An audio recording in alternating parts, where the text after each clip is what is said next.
எடுத்துக்கிறேன். திரு ஜெயசீலன், இதை இவ்வளவு விஷயங்களை நாங்கள் பண்ணியிருக்கிறோம், மாநிலத்தினுடைய வளர்ச்சி அப்படிங்கிறத பார்க்காம வெறுமனே இதை ஒரு வார்த்தை ஜாலம்னு கடந்து போக முடியுமான்னு கேள்வி வைக்கிறாரு.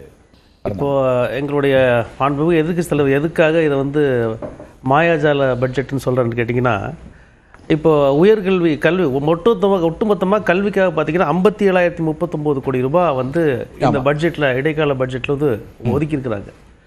இன்றைக்கி தமிழ்நாட்டில் பார்த்தீங்கன்னா சுமார் 8,000 கெஸ்ட் லெக்சர்ஸ் போராடிட்டு இருக்காங்க. இன்றைக்கும் அவங்களுடைய அலுவலகத்துக்கு முன்னாடி போராட்டம் நடந்துட்டு இருக்குது.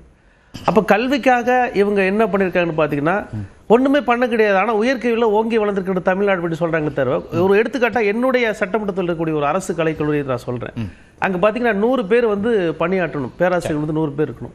அங்கே 60 பேர் தான் இருக்கிறாங்க. அந்த 60 பேரில் ஒருத்தர் மட்டும்தான் நிரந்தர பேராசிரியர், மீதி அத்தனை பேருமே கெஸ்ட் லெக்சர் இருக்கிறாங்க. அதே மாதிரி அலுவலக பணியாளர்கள் பார்த்தீங்கன்னா 10 பேர் இருக்கிறாங்க, 9 பேர் அதாவது தற்காலிக பணியாளர்கள். அவங்களுக்கு 7 மாதமாக சம்பளம் கொடுக்காத ஒரு சூழல் இருக்குது. அது மட்டும் இல்லாமல் இப்போ நம்ம மரியாதைக்குரிய அண்ணன் சொன்னாங்க, அதாவது பட்ஜெட் மெட்ரோ ரயில் சம்பந்தமாக சொன்னாங்க. மெட்ரோ ரயில் கோவைக்கும் சரி மதுரைக்கும் சரி நீங்கள் திருந்திய திட்ட மதிப்பீடுகள் கொடுங்க அப்படின்னு சொன்னாங்க. இவங்க இதுவரை கொடுத்துருக்காங்களா? மத்திய அரசாங்கத்திலிருந்து என்ன மாதிரி திட்டங்களை இவங்க வாங்கியிருக்கிறாங்க? இல்லை, அவர் மத்திய அரசாங்கத்துடைய கான்ட்ரிபியூஷன் குறைஞ்சிச்சே அப்படிங்கிறாரு. அதை அதிமுக எப்படி பார்க்குது? இல்லை, 60-40ங்கிறத இப்போ 50-50ன்னு மாற்றிட்டாங்க. அப்போ மத்திய அரசாங்கம் கொடுக்க வேண்டிய நிதியை குறைச்சிட்டாங்க அப்படிங்கிறாரு. இல்லை, 50 கொடுக்கல. இல்லை, எதுக்கு எடுத்தாலும் மத்திய அரசாங்கத்தின் மீது குறை சொல்லி இவங்களுடைய லைபிலிட்டிலேருந்து தப்பிச்சுக்கிறத இந்த தமிழ்நாடு அரசு ஒரு டாக்டிஸாக இப்போ கையாளுறாங்க. எதுக்கு எடுத்தாலும் மத்திய அரசாங்கம். நீங்கள் மத்திய அரசாங்கத்தை ஒரு எடுத்துக்காட்டாக பார்த்தீங்கன்னா, ஆனால் பாயிண்டடாக சொல்கிறாங்கல்ல, இப்போ 10% குறையுது அப்படிங்கிறத மாநில அரசாங்கமாக நீங்களும் ஆட்சி பொறுப்பில் இருக்கீங்க, வரும்போது அப்போ மாநில அரசுக்கான நிதிச்சுமை கூடுதல், அதை நீங்கள் ஏற்கிறீங்களா? இல்லை, பல்வேறு தலைப்புகளில் பார்த்தீங்கன்னா இப்போ மத்திய அரசாங்கம் எங்களுக்கு பணம் கொடுக்கல, அதனால நாங்கள் சேலரி கொடுக்க முடியல அப்படின்னு சொல்கிறாங்க.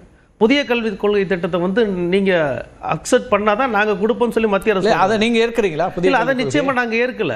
ஆனா அந்த சேலஞ்சிங்கோட நீங்க மத்திய அரசு சொல்றீங்கன்னா அவங்களுக்கு செய்ய வேண்டியதெல்லாம் நீங்க உங்களுடைய நிதியை வச்சு தானே செஞ்சாகணும்.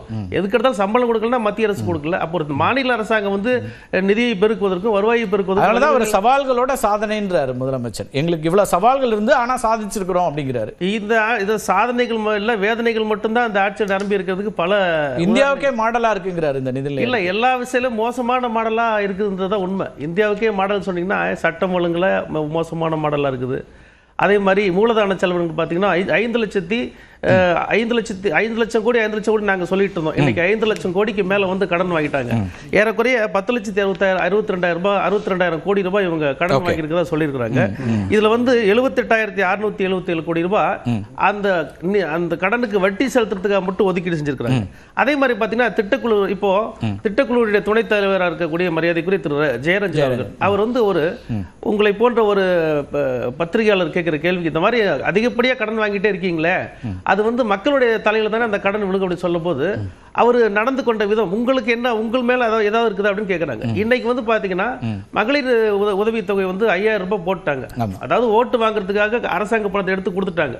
ஆனா அன்னைக்கே கொடுக்க வேண்டாம் இல்ல கொடுக்கணும், கொடுக்க வேண்டாம்னு சொல்ல நான் என்ன சொல்ல, அன்றைக்கே 2% உயர்ந்திருக்கு. மின்கட்டணம் உயர்த்தி இவங்க இது பண்ணிடுறாங்க. அன்றைக்கு இந்த மாதிரி ஒரு திட்டம் கொண்டு வந்திருக்காங்க. அப்போ நீங்க என்ன பண்ணாலும் அது மக்கள் தலையில தான் சுமைகள் ஏறுது. ஆனா அதிகார மமதையோடு அப்படிப்பட்ட ஒரு வார்த்தை சொல்றாங்கன்னா என்ன அதை சொல்ற நமக்கு தெரியல. அதே மாதிரி இந்த நிதி மேம்படுத்துறதுக்காக ஒரு கமிஷன் அமைச்சாங்க. அதாவது உலகளாவிய வல்லுநர் குழு அமைச்சாங்க. அதே மாதிரி நீங்க சொன்ன மாதிரி ரகுராம் ராஜன், அதே மாதிரி வெளிநாட்டை சேர்ந்த ஒரு அறிஞர் எல்லாம் போட்டு வச்சாங்க. இவர்களாம் சேர்ந்து என்னத்தை இந்த அரசாங்கத்தை சொல்லி இருக்கிறாங்க, ஏறக்குறைய 73 ஆண்டுகள் வாங்காத கடனை 5 ஆண்டுகள்லயே நீங்க வாங்கியிருக்கீங்களே, இதுக்கு தான் நீங்க வல்லுநர் குழு அமைச்சீங்களா? ஒருங்கிணைந்த வளர்ச்சி அப்படிங்கிறாங்க, ஒரு இன்க்ளூசிவ் growth. அப்ப எல்லா செக்டாரும் வளர்றது, அதுல மூலதன செலவு அதிகம் அப்படிங்கலாம் சொல்றாரு இவர். இல்ல, மூலதன செலவுகளுக்காக இந்த அரசு இந்த 5 ஆண்டுகள்ல ஒதுக்கிய தொகையை நீங்க பாத்தீங்கன்னா தெரியும், அது ரொம்ப குறைவு தான். இந்த ஒருங்கிணைந்த வளர்ச்சி என்பது இப்ப மட்டும் கிடையாது.